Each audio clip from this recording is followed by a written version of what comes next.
1800115313. That is 1800115313. Just remember to keep the volume of your TV sets to the bare minimum so that you can hear us and we can hear you.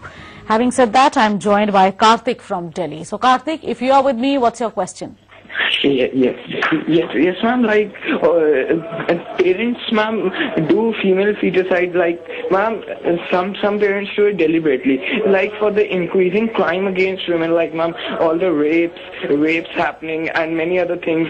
Like other things. Like females are being molested, raped, and other things. And ma'am, one more question, ma'am. Like, if India really has a very low sex ratio, then why is the government not encouraging more parents to come up and to give birth to girls? And ma'am, like, why are they saying that we should have a policy of hum do hamare do? Ma'am, why can't we increase that? Well, that's a very, very strange request. Rather, I think that's a child really calling us up for that. We cannot really force somebody to give birth to somebody. Sweetheart, if you're listening to me, maybe you'll understand when you grow up. Yes. Mr. Hooda, any reactions to that one? No, what perhaps the August Kallo was trying to say, that in general there is an unsafe environment for women, and maybe out of that unsafe and also the ratio of men and women, and that boys and girls. Yes, men and women ratio, and then why single out girl child, rather the reverse campaign should be there, more girl children should be there. But to the serious part of the issue is that the maternal mortality situation has started improving. From 500 odd, it is now 182, not 301. Officially, it is 254, already announced by Registrar General Census in 2006. But the issue now is, how do we, the Janani Suraksha Yojana has increased institutional delivery, which is the main prop advocated by all agencies all over the world, and the key to improving maternal mortality, at least at the time of delivery. Frankly, it has to start with antenatal care, nutrition, and then it has to go on to postnatal care, and so many things are there. But the delivery episode, if it is in an institution, chances of survival are best. So from 20% in these EAG states like UP, etc., whose names were taken, they jumped to about 50-60%. But where is the quality?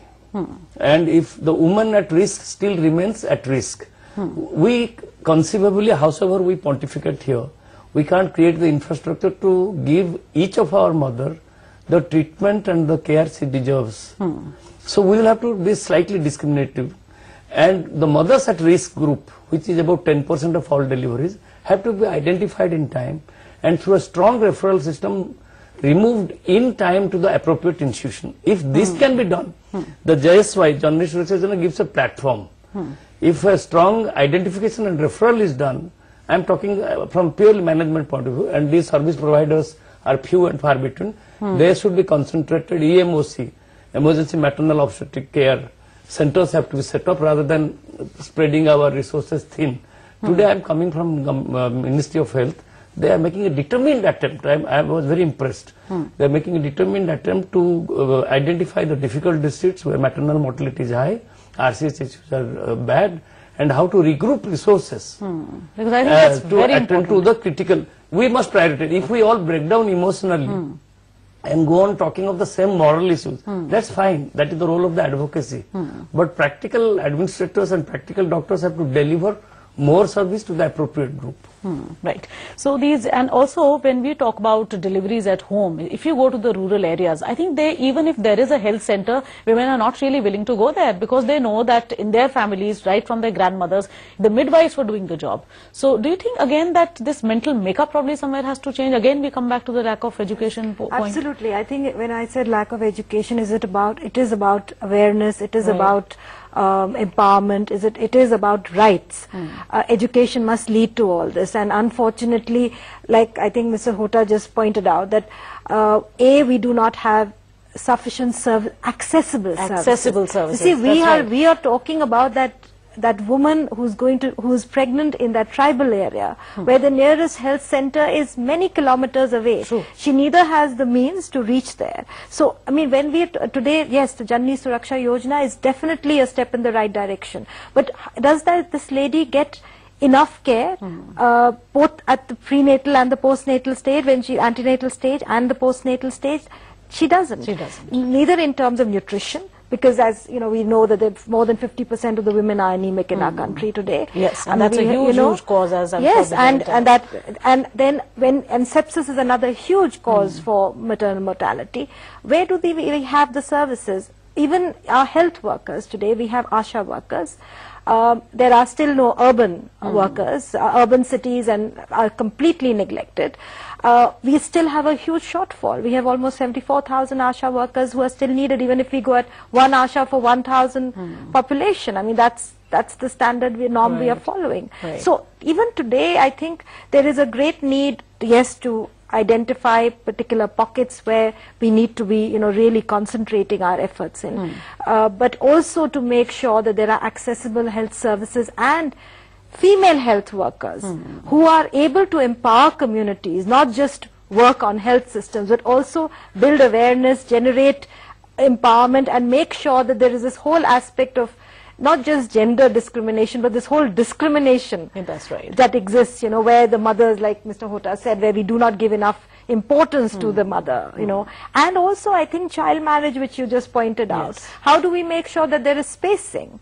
Birth spacing is another huge problem that we have.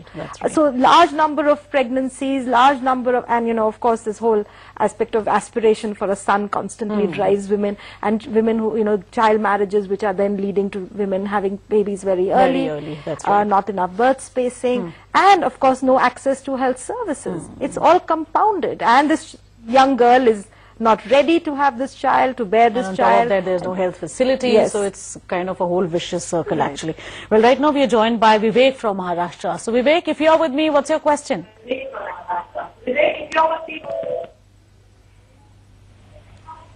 Hello Yes, Vivek, go ahead. हाँ, मैं सौरभ अक्कलकोट से बोल रहा हूँ madam. आप अपना TV का volume पहले कम कीजिए. Hello. Yes, please go ahead. Hello. Vivek, maybe you'll have to try a little later. I'm not able to really get you. Now, Vijay Lakshmi, I'd like to come to you. How do you react to all this? As she's saying, of course, we know that early child marriages, that's a huge issue. And then because the girls are married early, they bear babies early, and then there are no health facilities. So do you think that the government is really doing enough, or do you think there is still a long way to go? Well, like I think the panelists have been mentioning that there has been a turnaround in maternal mortality ratios and also in the infant mortality ratios. You have a 254, which is the latest figures, and Mr. Hota has pointed out that it's even gone down lower. So we are looking at a scenario where there has been a positive turnaround. But has the government done enough? I think till there is one woman who's dying because she is going to be giving birth, I think the government still hasn't done enough. I think there is still a lot more to do. But apart from that, I think some of the things that have been missed are at the problems that are happening at the ground level. Now, when there is a JSY at work and you have institutional delivery, what happens is, apart from the fact that some people may not want to come and deliver at the institution, there is also a popularity of institutional delivery happening. There's a study by the Public Health Foundation of India which shows that people would like to come because there's been so much of awareness built on that by the ASHAs and others. But then there is no institutional support for that. There is no infrastructure for that. There is overcrowding in those hospitals. Those women have to deliver right on the floors, and then they just go back, back to their home. So the postnatal care is not the kind of, time that is required in order to know whether really the mother's health is fine. I mean, whether, maternal mortality, for one woman who is dying, there are about 20 more or 30 more, and that's also the statistics, who will suffer from major, pregnancy-related complications and problems which will continue throughout their lives, which leads to their social exclusion. So that is not part of the ambit of government policies and programs.